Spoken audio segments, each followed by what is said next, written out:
Alexandra Ltd Live, hosted by Alexandra Ltd.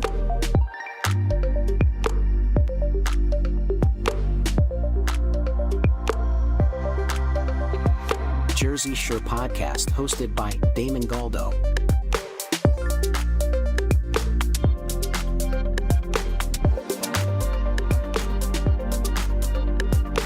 The Conservative Corner, hosted by Seth Eisenberg.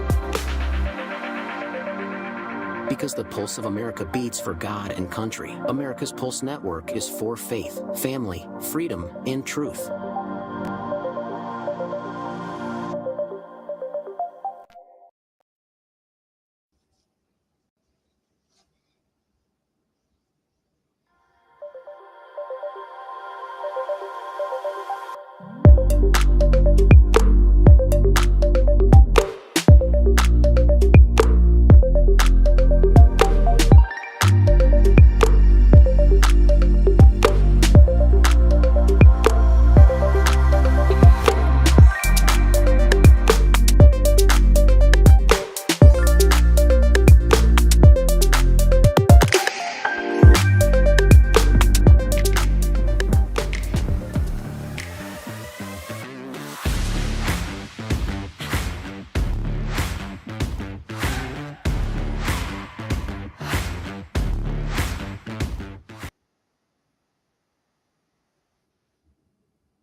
Hello, everyone, and welcome to the premiere of The Pulse, brought to you by America's Pulse Network, where we check the heartbeat of America and confirm, yes, we are still flatlining on common sense. Tonight, I'm your host, Damon G from the Jersey Shore. That's S-U-R-E, because they're always shore on this podcast.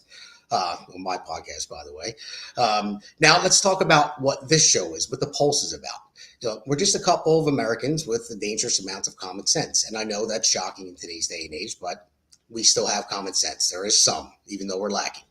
So we didn't come together for fame, glamour, or mashing DEI quotas. We came together because we're tired of the lies and sick of the spin. And let me say this with all the sarcasm in my soul. Of course, we thought it was brilliant to elect a dead guy for president in 2020. Genius move.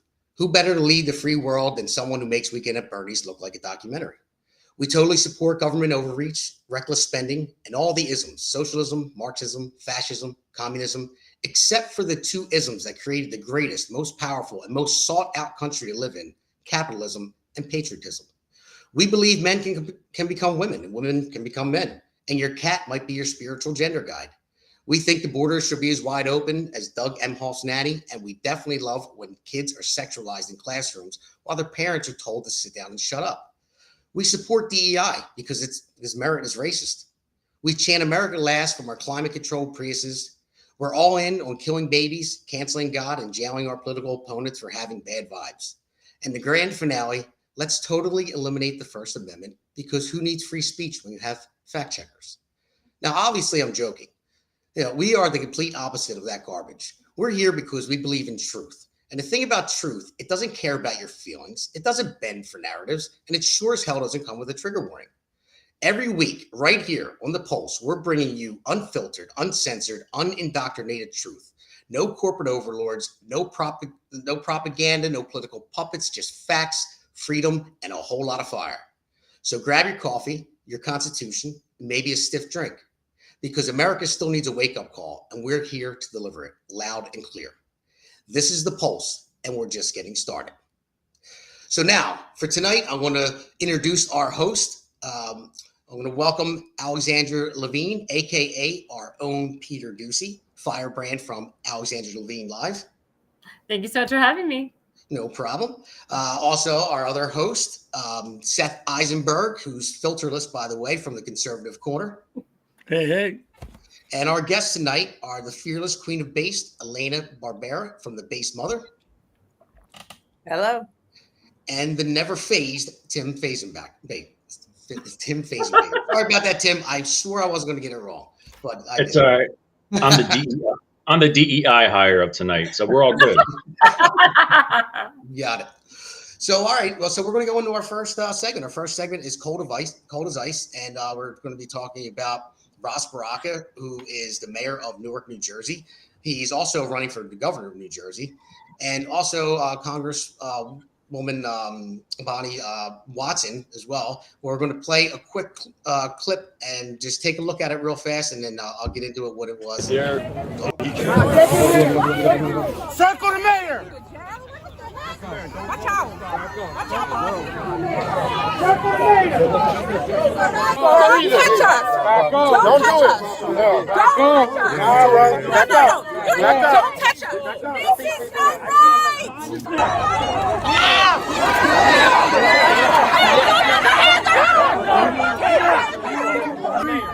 This is your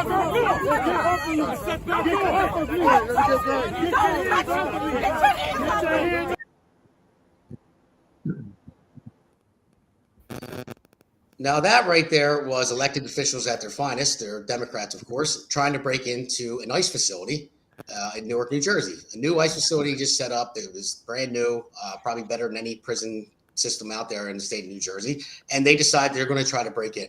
And then after they try to break in, they get arrested. And then they call themselves the victims. So, of course, they're the victims because they tried to break in an ICE facility. So instead of representing their constituents like they're supposed to, they're going to go out there and break the law and then cry that they got assaulted.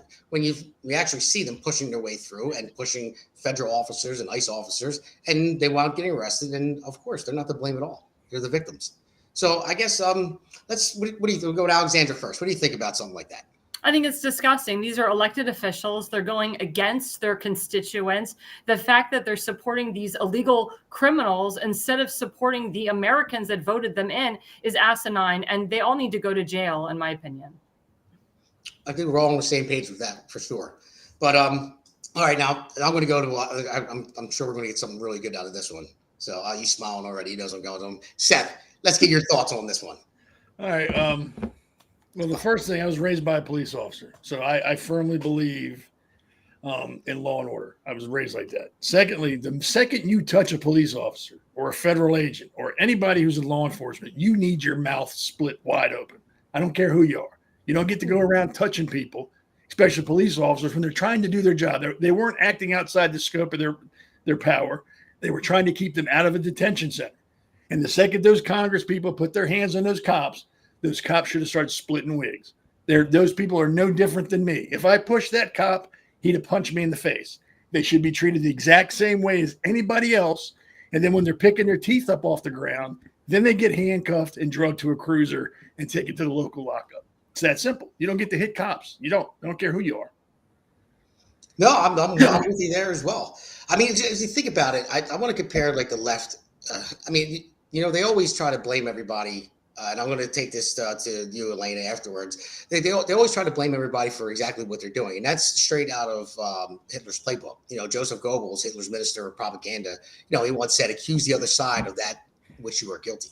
And that's what they do. And that's exactly what Nazi Germany did back in the day. They claimed that they were fighting for their democracy and they were the victims of conspiracy theories and stuff like that. And they indoctrinated their kids growing up. It didn't happen overnight. It happened over a generation. But I think that's the same thing the left are doing. What are your thoughts, Elena?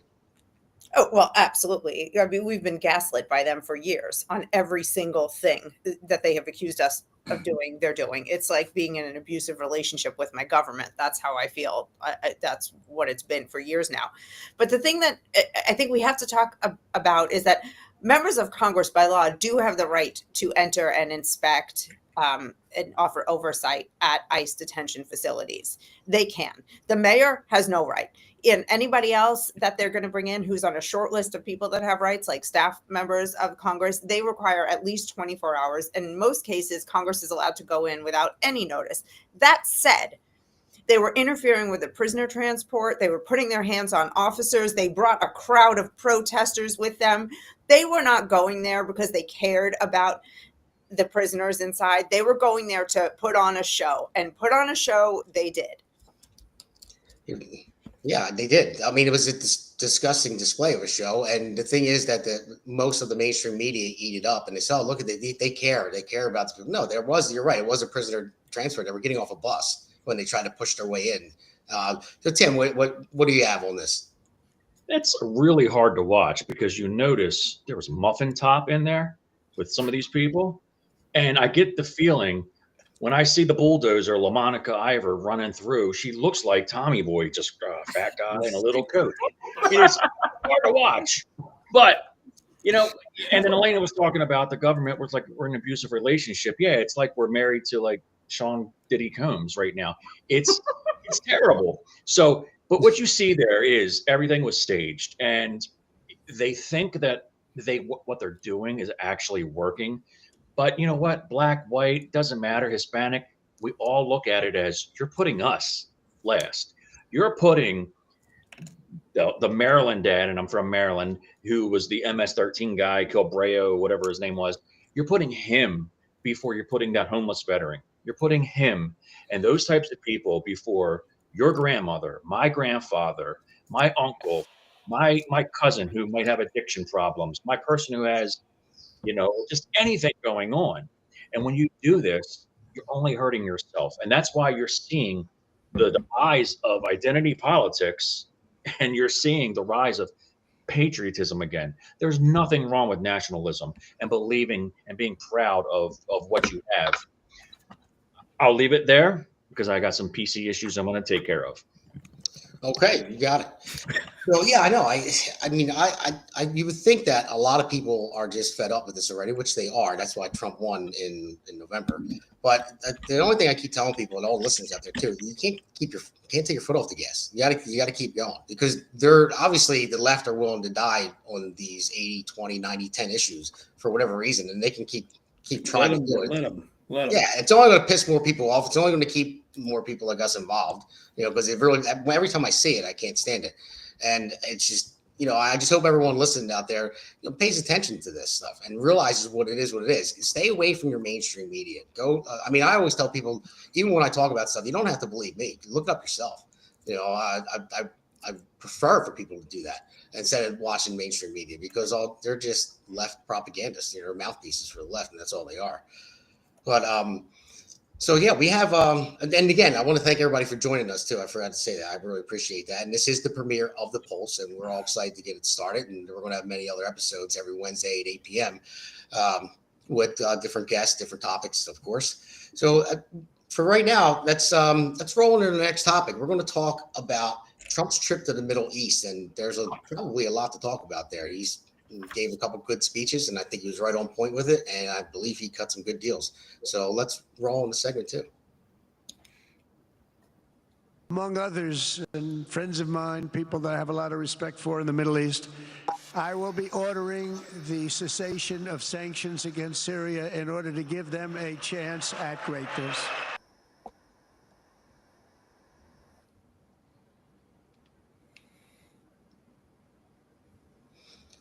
So, so that was one of the clips there from Trump. I mean, I think Trump really understands how to speak to like Saudi Arabia, countries like that, and Syria and Iran as well.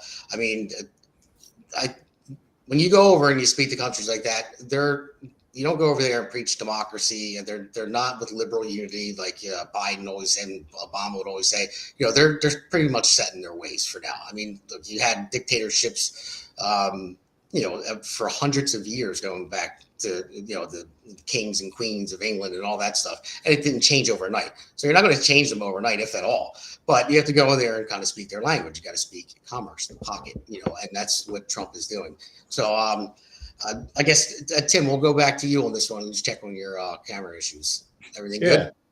Yeah, it's like it's unbelievable to see what's going on in the Middle East. And you know, if you actually step back and you think about what President Trump did with the Abrahamic Accord, he should have deserved a Nobel Peace Prize. Not that those things really matter to many of us, but it's crazy that the left will do anything opposite of what President Trump, whatever he says or does. So you see him now, and he's securing peace in the Middle East, and it's going to be extremely hard, but he's doing it. And then you have the left just going crazy. And he's not even involving Israel at this moment, which is even crazier, because we know the left basically hates Israel and hates Jews. So not all, but you've got him doing things that are inspirational, not only to Americans, but to the world. And he's giving people like Assad in Syria a chance when, Many conservatives would probably be like, no, we don't want to do that. He's been tied to terrorist groups, but he's actually doing things and working different angles. And look, if anyone's in business, that CEOs are really hard to be outside the box thinkers. And that's what President Trump is doing. Everything for the past 100 years hasn't been working in the Middle East. He's doing something different, and it's working. The whole airplane thing is just stupid, in my opinion. I think about, first thing I thought was Statue of Liberty was a gift from France. But, I don't really care. I don't think any Americans really care, besides the far left, about these types of things. The left thinks of President Trump as Borat, and he's over there making a fool of himself. But what's really going on is he's actually setting the bar extremely high, and you see the respect that he's getting from these princes, kings, and all these other people in the Arabic world and just around the world in general. Yeah, I mean, you're right, because believe it or not, they're not isolationists, and Trump isn't either, and a lot of people think about they call him that and call those countries that. They're really not.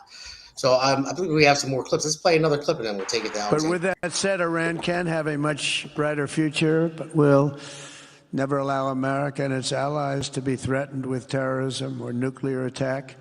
The choice is theirs to make. We really want them to be a successful country. We want them to be a wonderful, safe, great country. But they cannot have a nuclear weapon. This is an offer that will not last forever. The time is right now for them to choose. Right now, we don't have a lot of time to wait.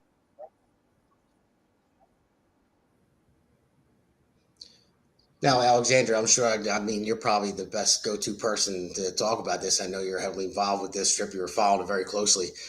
So what are your thoughts? Well, as we know, when President Trump was in his first term, he said that Iran will never obtain a nuclear weapon. He pulled us out of the horrible Iran nuclear deal that Barack Hussein Obama put us in. And he's saying it again. We're not going back to the horrible Iran nuclear deal. And what did President Trump do? So President Trump with the Crown Prince Mohammed bin Salman signed a series of agreements on energy, defense, and other areas, making a $600 billion investment into America. That's what really needs to be talked about. Now, the mainstream media, the propaganda, even JerusalemPost.com, which has become more center-left over the years with Haaretz, and a lot of these I-24 Israeli news outlets, said that President Trump was going to push for a two-state solution and call for a Palestinian state, which of course never happened. President Trump never even mentioned a Palestinian state on this trip, and he's not going to. And I said on my show last night, I'll repeat it tonight, the two words like Tim actually emphasized, Abraham Accords. It's all about the Abraham Accords and bringing more Arabic countries to the Abraham Accords. That's why President Trump called for Syria to be a part of the Abraham Accords. He will be calling for Saudi Arabia to be part of the Abraham Accords to keep that peace in the Middle East. Because we have Bahrain in there, Sudan, UAE, Morocco, none of those countries has ever gone against those treaties. And as a Jew now, I can go to Bahrain, I can go to Sudan, I can go to UAE. And Netanyahu, the prime minister of Israel, he said, all I want is to take a plane from Ben Gurion Airport to Riyadh, Saudi Arabia. I would love to do that in my lifetime. And that's what this whole trip is all about. It's really about the Abraham Accords and bringing that peace to the Middle East that President Trump started in 2017, 2018, and 2019, and so forth. Can you say Bahrain again? Bahrain. Yeah, there you go. Oh, sorry, I didn't do that. I tried to not to sound like, more of an Israeli than someone from Saudi Arabia. You're a resident Middle Eastern person. Yeah, exactly. I don't know if people thought I was an Israeli spy for a long time, which I'm not. But that's what people thought. I thought you were. I didn't know anybody was going to put it out there. Like, I don't want to, oust you. Wait, what's the guy's name? Mohammed bin Salma. I have to get that right. Someone says they're not a spy. They might be a spy. Oh, geez. The Mossad's calling me right now for some reason. Oh, don't answer your phone. don't answer it. Kind of abominable. Yeah. But again, I don't want to take over the segment, but I like what Tim said about the plane. Everyone's like freaking out about this plane. And actually, my friend Phil Holloway, he tweeted about the plane. This had to deal with Boeing. President Trump asked Boeing to put together a new Air Force One, and they have failed to do it. It's taken them 10 years to do it. So because of this, Trump asked a Florida defense contractor called L3 Harris to overhaul a 747 once used by the Qatari government. So that is the real underlining meaning of this plane coming through. It wasn't that, President Trump was doing a deal with Qatar, behind the scenes, and this plane is for him. This is because Boeing didn't step up. And now Boeing has to step up. And that's what this whole plane thing is all about. Did you know that he's going to have Hillary Clinton do the test run on that plane? Well, for one, I wouldn't trust Boeing anyway. Doors are flying off and everything else, in the meantime.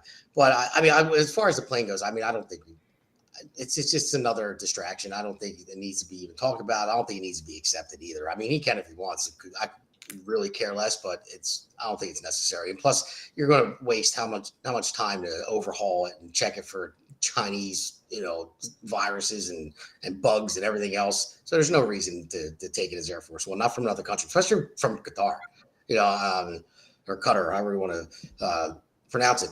But they give so much money to our universities and everything else. Why? Why do you think that? Because they're trying to indoctrinate our kids. They're one of the biggest terrorist sponsor groups out there. So I wouldn't take a plane from them. And I understand we have to deal with them, and we have to, we're trying with the Abraham Accords and all that stuff too. So things aren't necessary, but taking gifts from them, they're not. It's not a gift out of the kindness of their heart, I would say. So I'll take it to you, Elena. What do you think? I don't know. It feels, even whatever the gift's intention are, and whatever Trump's intentions are in, for example, lifting the sanctions on Syria, there seem to be some olive branches being passed around to at least calm things down for the moment. And I'm not an expert in this particular area at all, so I'm not going to pretend. I'm not going to get super sophisticated here. I like the spirit of making friends for now and seeing how that goes, because everything we've been doing for the recent past few decades has not worked to create peace. So this is worth a shot. Yeah, you're right. And you'll see that in this next clip. Let's play the next clip before we go to Seth. Yet I'm here today not merely to condemn the past chaos of Iran's leaders, but to offer them a new path, and a much better path toward a far better and more hopeful future. As I've shown repeatedly, I am willing to end past conflicts and forge new partnerships for a better and more stable world, even if our differences may be very profound, which obviously they are in the case of Iran. I have never believed in having permanent enemies.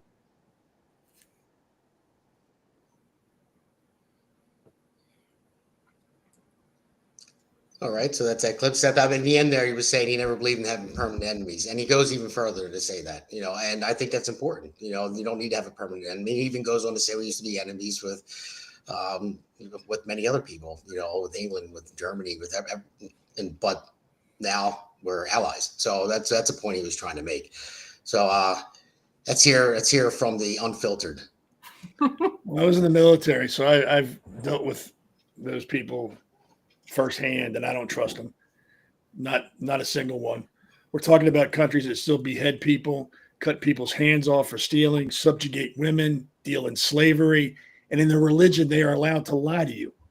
They are taught to lie to non-believers and infidels to get your confidence so they can kill you. They don't want to be our friends. Make no mistake. I don't care what anybody says or what little cool speeches we get or what we give them. They want to kill us. They want to kill Israel. They've made that very clear for decades. They've never tried to hide it. Hell, what was it? Iran's constitution has in it, erase Israel. They're not going to change because we're going to give them things. They're not going to change because we want to be their friends. They will go, great. And as they stick out their one hand, they're going to stab us in the back with the other. You can't trust these people. And I hope I'm wrong. I hope these countries come around and they become great. We all can get together, hold hands, and have a big unicorn cake and kiss and hug each other. But I am telling you, they don't like us. They are using us for right now. There's an angle being played. They're doing something because they want something in return. And who knows, maybe that's what they're doing. But don't think for 1 second that if they think they can get better by destroying us or doing something harmful to us, they'll do it and not care. They won't hesitate.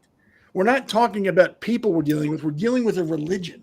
That's what we're dealing with. And the sooner we understand that and accept that, things will be better. But if we still think we're dealing with people who are thinking normally and rationally, we're going to get screwed.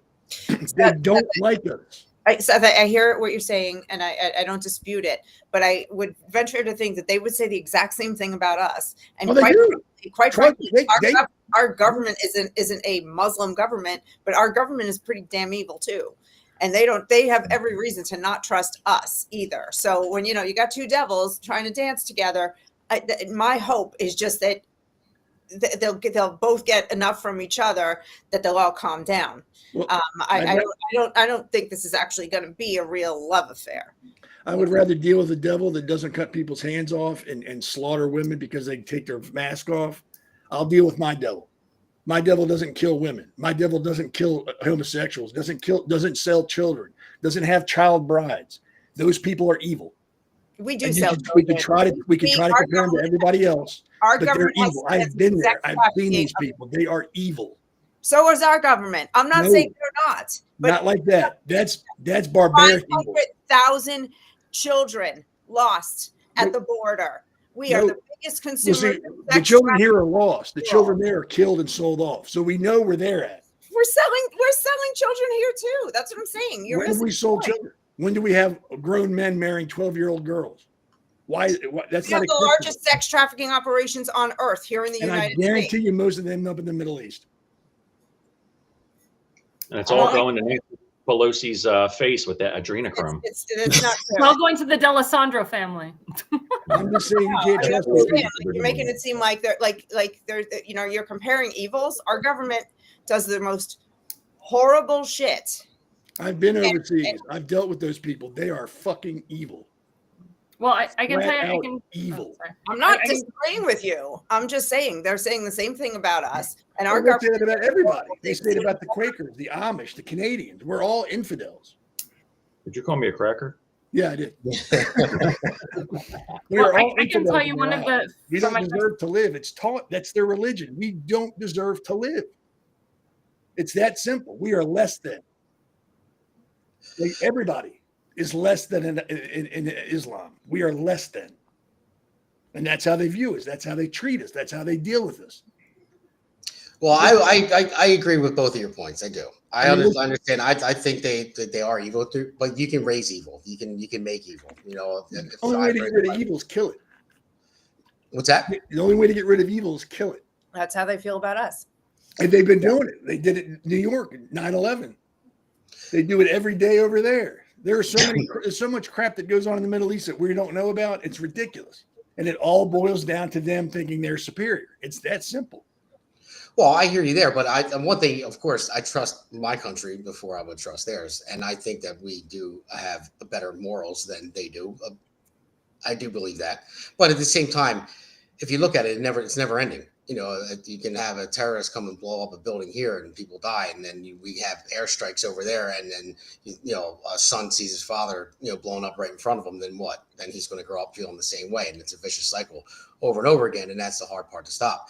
But Seth, I agree with you there. That I would say that they are evil. Their religion is a little bit more radical than ours. We don't think that if we kill people and sacrifice ourselves, take murder 30 people, that we're going to go to heaven with I don't know how many virgins there. 72. How many? 72. I was way off then. I was thinking less than that. Well, I don't know. Like I said, I hope I'm wrong. I hope I'm completely wrong, and for some reason, all of a sudden, they viewed us in a different light. But history tells us that's not the case. Well, I can tell you that one of the objectives, and this is what I heard from my objective organization, Miriam Adelson and so forth, was that, Trump wants to negotiate with the Arab world and they will form a Mideast NATO alliance, and Iran will not have any power over them. They will prosper and normalize trade with Israel, and Israel in the end will become a superpower. I hope. And that's one of the main, things that Trump wants to do, because the propaganda, again, that President Trump is pushing Israel aside, that President Trump doesn't get along with Netanyahu anymore. That's all fake news. It's all propaganda. President Trump has Netanyahu's back. He has Israel's back in the end. And we saw this when Trump said, I think, the United States, we may have a Mara Gaza, we may do that. He threw that out there to say that Israel and the United States they're together. Israel's our biggest ally. We will support them. We will put them first and foremost before these Arab worlds. And in the end, it's going to be Israel and America just being on that train together. And I know that Netanyahu and Trump are looking at Israel and America in 75 years plus when they're gone. And that's what this is all about, making peace in the region, but also having Israel and America even tighter than ever before. Like I said, I hope so. Right. I hope I'm wrong. All right, guys. Well, we're getting close to our next segment. So our next segment is going to be on the African refugees. So right after this, welcome to America's Pulse Network. This is APN's very own White House correspondent, Alexandra Levine. Hello, everyone. This is Alexandra Levine with Alexandra Levine Live on the America's Pulse Network. You are all in with Alexandra Levine. We are still waiting for someone from the White House to come out and tell us what transpired between President Trump and Vladimir Putin on that call today. We are here live at the White House. We're waiting for White House Press Secretary Caroline Leavitt to come out and tell us about the updates of today, the call between President Trump and Vladimir Putin, what transpired in that call. Subscribe and follow America's Pulse Network on the above social medias.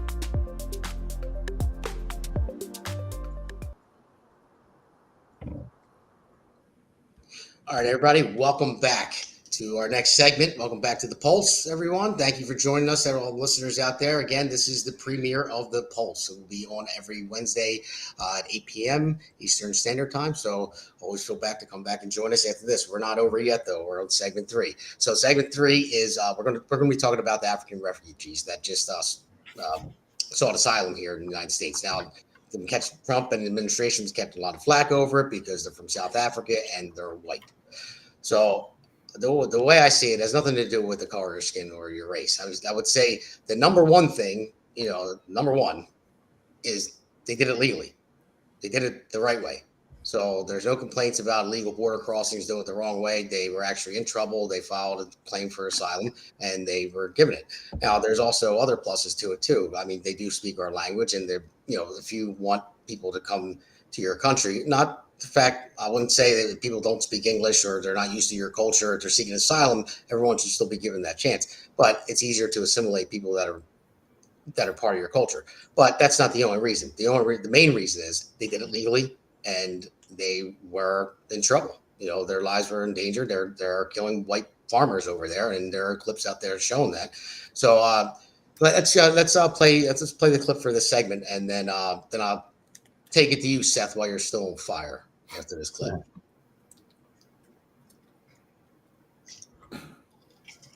There is no clip. Okay. Right. I thought there was a clip. Oh. I thought I saw a clip. There was a clip. There was a clip. Okay. All right. Well, it's not being played right now, so they're saying there's no clip. Okay. Well, there was a clip anyway. Must have got lost. So I can add. Seth, there's a clip. There's a clip that I have on my social media that many of you guys might have seen. It's Julius Malema. I think that's how you say his name. He's in a stadium, and he's saying, he's killed the boar, the white people, the farmer, brr, bah, brr. He's whatever they're doing. That was a good impression. It was a good rap song, and everybody's getting into it. And I was like, wait a minute, are they talking about whitey? So that's the clip I think maybe we were talking about. I'll leave it at that. I believe it was. And there was another clip. I don't know if it was the same man, but he was saying, if you kill one of ours, for everyone you kill of ours, we're going to kill 5 of yours. We'll kill your women. We'll kill your children. We'll kill your pets. You come for us. We're coming for 5 of you. It was pretty violent and gross. Oh, that's nice. So what do you think about that one, Seth? That's good for you to jump on. I think anytime there's racism, I think number one, it's stupid. I mean, there's so many other perfectly good reasons to hate somebody other than color. I mean, that's just being lazy. I don't like you because you're black. I don't like you because you're brown. You're lazy. I don't like you because you're an idiot. If you're going to kill people just because of a color, I can't think of a lower form of life than that. I truly can't. They're farmers. So I can't, and I'm assuming farmers over there are like farmers here. I've never been to South Africa. I don't know. But if they're like here, they're just hardworking people that want to be left alone. They're just trying to feed people or raise cows. They're not messing with anybody. They're not going into cities causing problems. So if you're looking for people like that and you're killing them, what is your problem? I mean, really, what is your issue with a farmer who's white? It's not messing with you, not even near you. And I think anybody that's complaining that we're letting them in here is just as ignorant as the people in South Africa that are killing them. You know, like you said, they came in legally. They did it right. They're not trying to sneak around. They're assimilating to our country. They're not just coming in and going, well, I'm from this country, so now you're going to do what I want you to do. No, they're coming into our country and going, thanks, we're going to do what you need us to do. And that's how it needs to be. But yeah, you don't, I've never understood racism. I don't get it. Maybe because I'm Jewish and I don't understand it, because I don't look at people on anything other than their character and how they act. So I don't understand why they're killing white farmers. I don't see anything behind it. Nothing about it makes sense. And I'm glad they came over, and we should get more over and let the people in South Africa live with themselves. After a while, they're going to kill each other off and have no farmers, and they're not going to be able to eat. Let them deal with that. Let them deal with their stupidity on their own. We shouldn't be involved. Save as many people as we can. All right, and there you go. there's Seth's tape there. So and again, like I said, they did do it legally. They filed for it, and I don't see any problem with that. If everybody wants to, make a racial issue about it, then you're right, Seth. They're an idiot, and I'm not with that at all. I don't care what color you are. I don't care, what you look like at all. It's just, as long as you're going to come and you're going to assimilate to our country. And I would say that they're most likely, you want the type of people that are going to come to this country that are more inclined to walk up to a storefront window that says, hiring, than walk up to a storefront window that says, free food. I'd rather have somebody that's going to come over here looking for a job than a handout.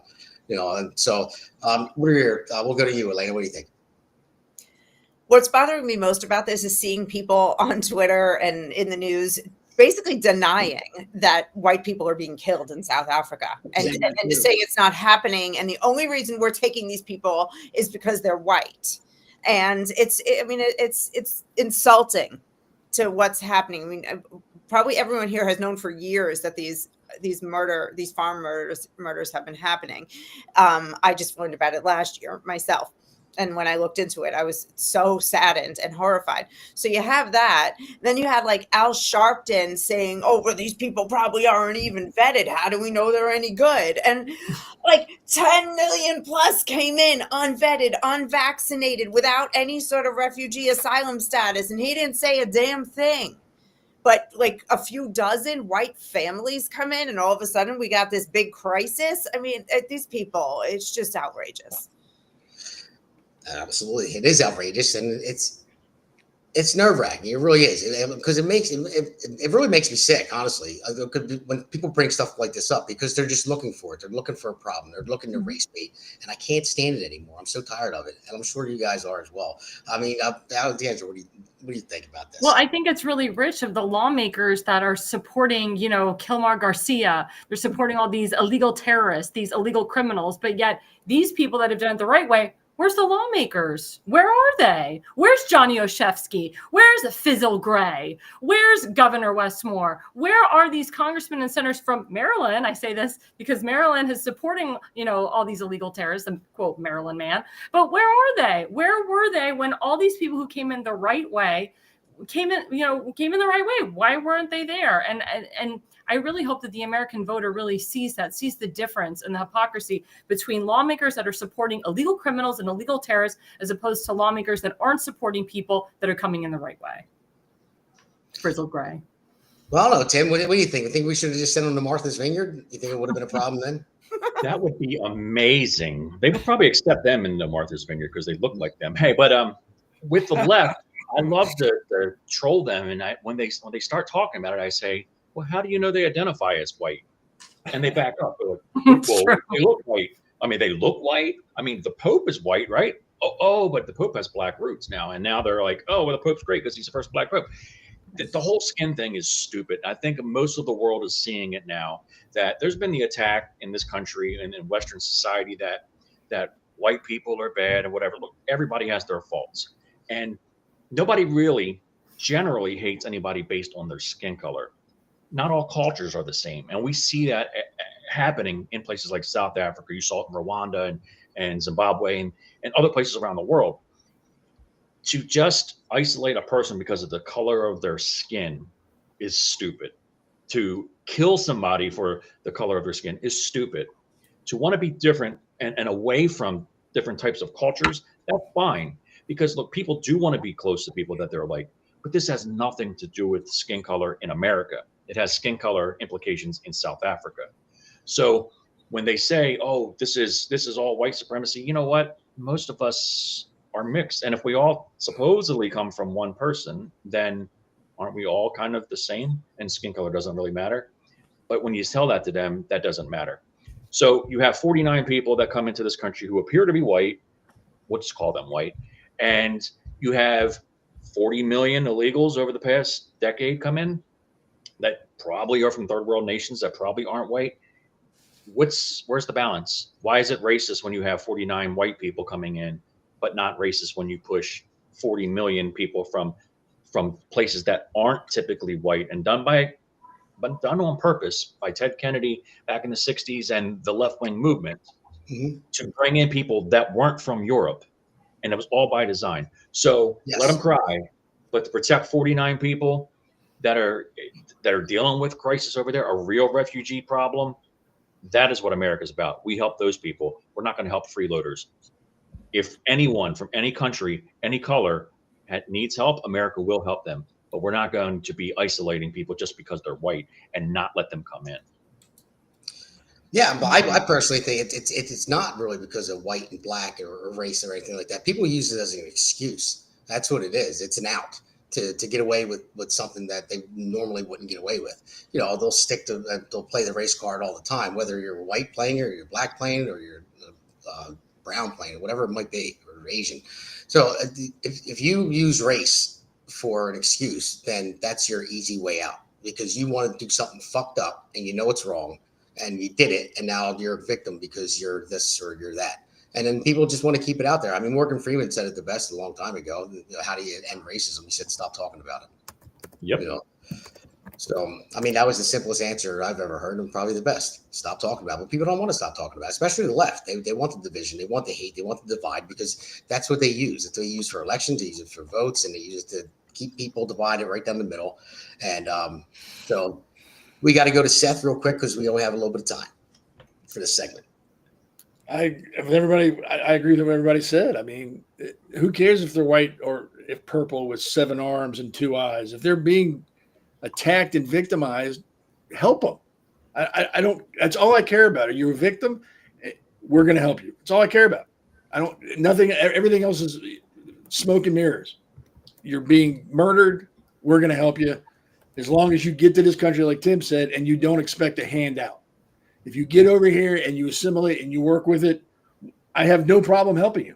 I don't care what your color is. As long as you try to assimilate and make yourself better, I'll help you all day long. And like Tim said, if you come over and go, no, I want you to do for me, then I got a problem. Then I got no problem bouncing your ass out back to your third world shithole. No problem at all. But if you come over here and you want to work and you legitimately need to help, I'm all for it. I have no problem at all. I'll do whatever I can to help you. As long as I know you're here for a legitimate reason and you are also trying to help better yourself and you're not depending on everybody else to do it for you. I have no problem at all. If someone has 7 arms, do we really want them here? I do. I can make money. Definitely. Well, they'd make a good bartender. They can stock shelves so fast. They come in here legally. We'll take them. I was thinking something else. We won't go there. All right, so we're wrapping up on this segment. So let's take a quick break, and we'll go to our next segment, which is going to be talking about black fatigue, which has been trending on X lately, and we'll get into that. So, America's Pulse Network. The mainstream media is bought and paid for. The truth is twisted to fit their agenda. But America is waking up because podcasts are the future for trusted media. Welcome to the America's Pulse Network. It is a network built by patriots that upholds the Constitution. The America's Pulse Network stands for God, truth, and the America First movement. There is no corporate propaganda, no government spin, just real news, real talk, and real voices fighting for faith, freedom, and the future of this great nation with common sense. Here are some of America's Pulse Network podcasts. Alexandra Levine Live, hosted by Alexandra Levine. Jersey Shore Podcast, hosted by Damon Galdo. The Conservative Corner, hosted by Seth Eisenberg. APN's The Pulse, hosted by Alexandra, Damon, and Seth. So tune into America's Pulse Network on the following social media platforms: X/Twitter, Rumble, Truth Social, Facebook, and YouTube. Join the revolution. Because the pulse of America beats for God and country. America's Pulse Network is for faith, family, freedom, and truth.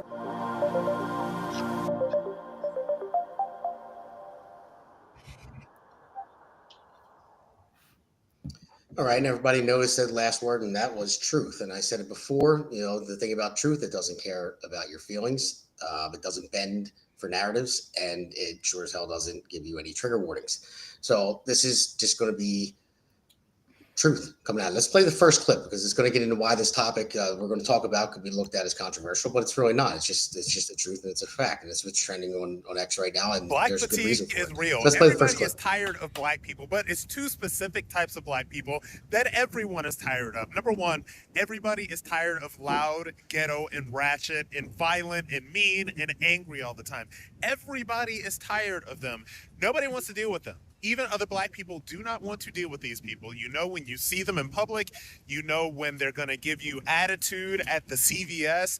Everybody knows it and they want to avoid it. The second group of black people that everybody is tired of is this sort of like fake black bougie intelligentsia who kind of like walks around telling everybody how they're supposed to think or speak or act when it comes to anything black. These are the most privileged black people in the world.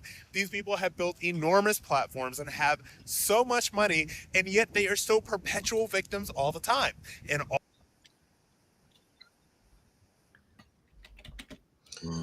All right, so there you go. He was making a pretty good point there. So, Elane, I'll take it to you because we have another clip too. So, if you want to talk, you want to start off with this, and if you want to roll the other clip in between, have at it. Well, I got to say, I'm glad that this phrase "black fatigue" has been put forth in this because I was feeling it, but I didn't have the words for it, and I'm sick of it. I am sick. I was raised in Brooklyn, New York, in a melting pot. We all got along fine. Were there racists? Sure, but it was so small. Racism was almost completely solved in this country, and then the Democrats had to come in and give it a blood transfusion every single day until now we have a situation where, black people are giving me side eye. Like, I walk down the street and this happens and smile at somebody and I don't know if they're going to smile back or go, scowl at me because of the color of my skin. It is so ridiculous. And I am black fatigued on it. And I am fatigued on the Jasmine Crockett's of the world who are talking down to everybody all around them. Just like he said, these bougie intelligista. Now, this is a cultural problem. It is not a skin color problem, but this is a cultural problem that is unique to the black community. So that's why it's called black fatigue. I did give you some clips, like one of Rob Smith who was just talking. He said there were two categories. There's like the ghetto ratchet people who were just sick of their behavior. And then there's the bougie intelligista. So whenever you're ready, we can give the audience a sampling of what we're talking about.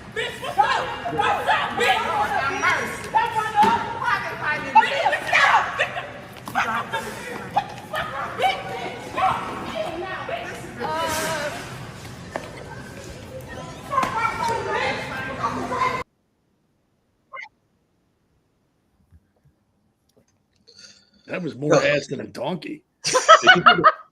Did you see the price of eggs? I know.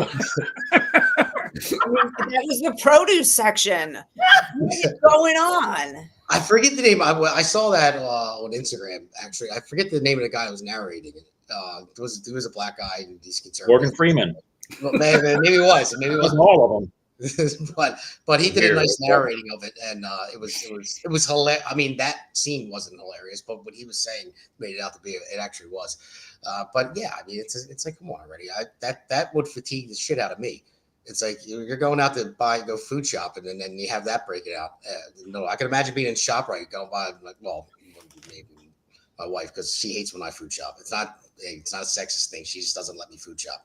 Right, because you probably buy all the wrong things. I do. That's the reason why. And it takes me forever because I can't find anything. I call her up. What aisle is it in? She's like, read the signs. And I'm like, I am. But why would, I don't understand. Why would salt should be in seasoning, not over here? That's for me. I would think that's what it is. But I'll have to get off topic. Well, yeah. I mean, yeah, that would fatigue the shit out of me. And yeah, there's a lot of it going on. I mean, Jasmine Crockett. I mean, that one, I could go on about her for an hour. You know, seeing how she talked before she was elected, and all of a sudden now she's, you know, Miss Ghetto, Miss Thing out there, and she's the toughest thing out there. Like, no, you're not. You're an idiot. You know, I love when Trump said she has a very low IQ, and she got all pissed about it. So, but you know, that's Trump. It is what it is. But he's right. She does. So, yeah. So after seeing those clips, what do you think, Tim? What do you got? I think the real problem isn't black fatigue; it's Seth fatigue, right? Yeah. Anyway, so yeah. So look, growing up, I didn't really understand the black culture until I started working with a lot of people who are black, and they started telling me about the issues with their skin color, and they have their belief that if you're lighter skin, it's different, and all that stuff. But this is a perfect example of what we were just talking about. Nobody really hates you because of your skin. It's about culture.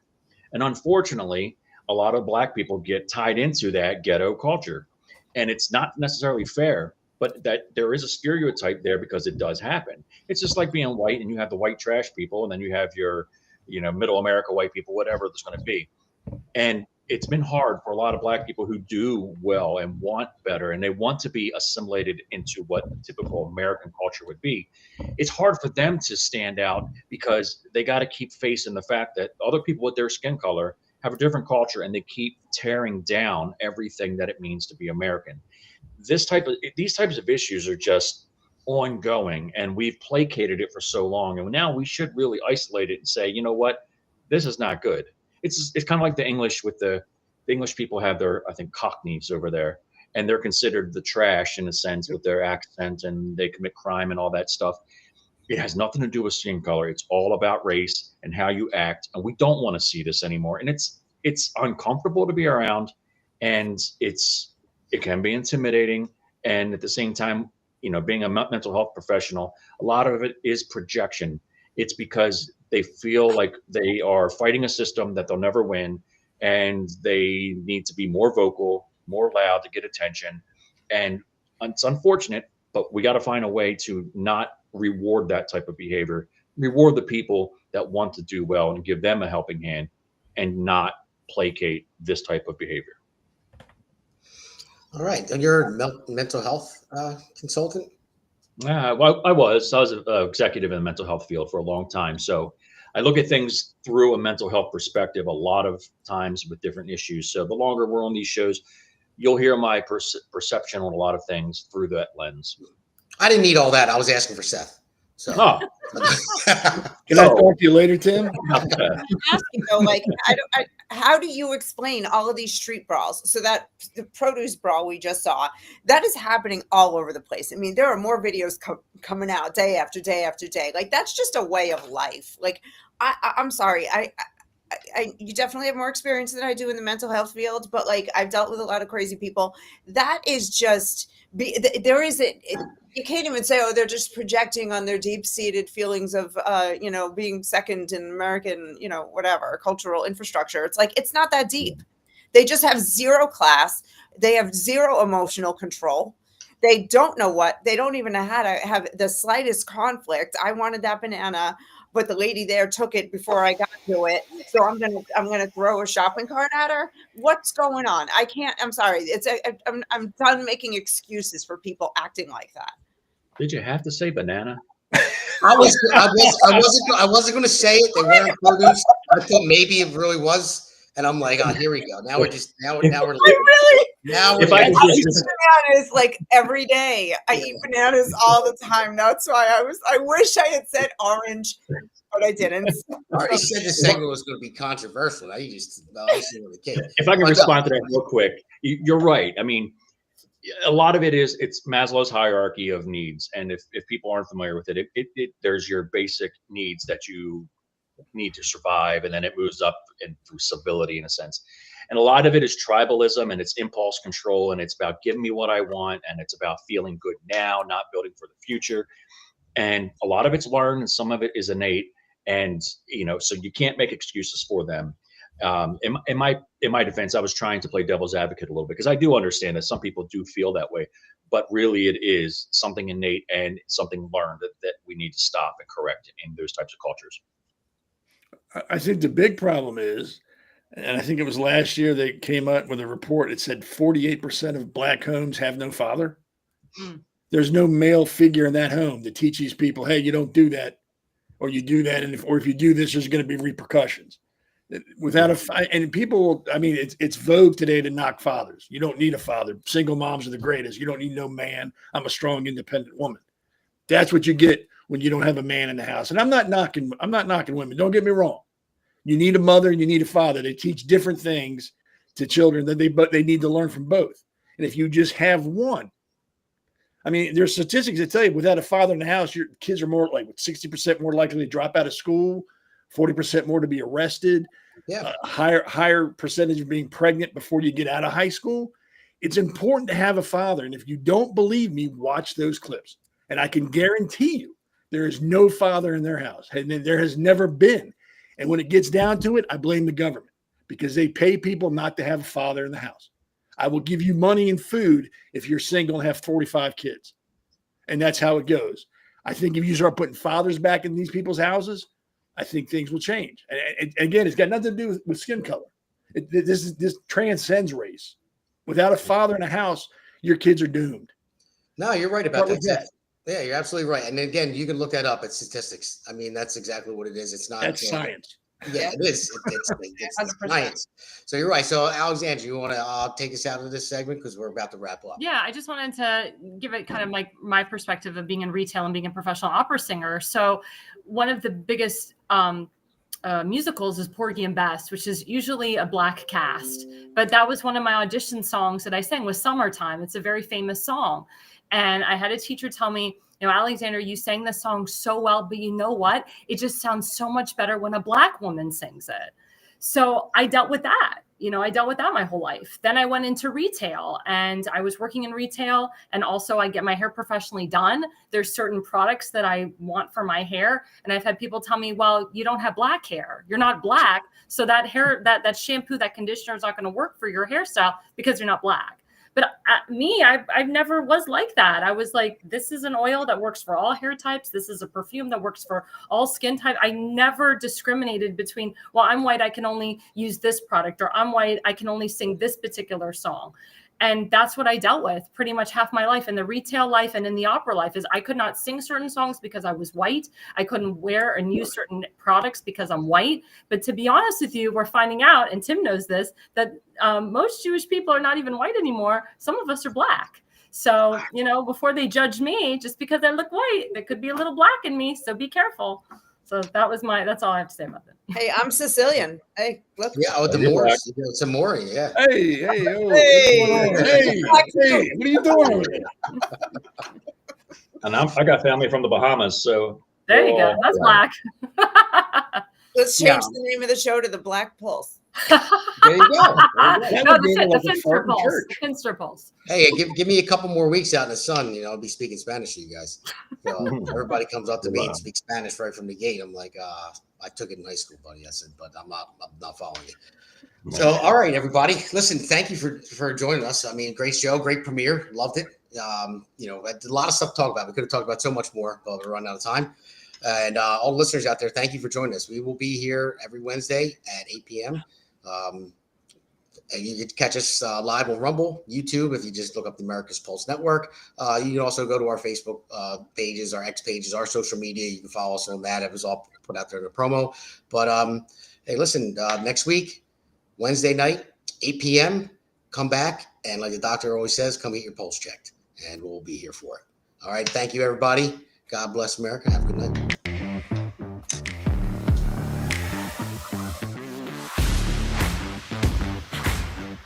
Alexandra Ltd live, hosted by Alexandra Ltd.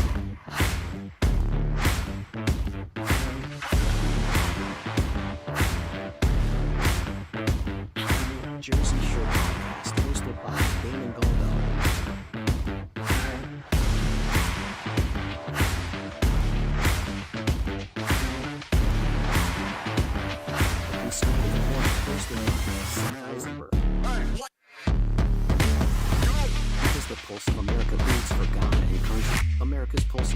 is for faith, family, freedom, and truth.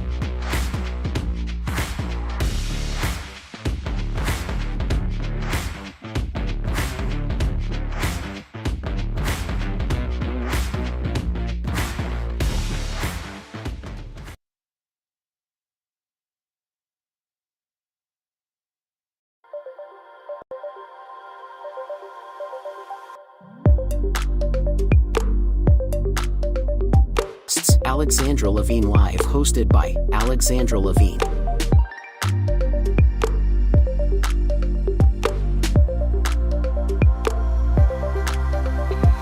Jersey Shore Podcast, hosted by Damon Galdo.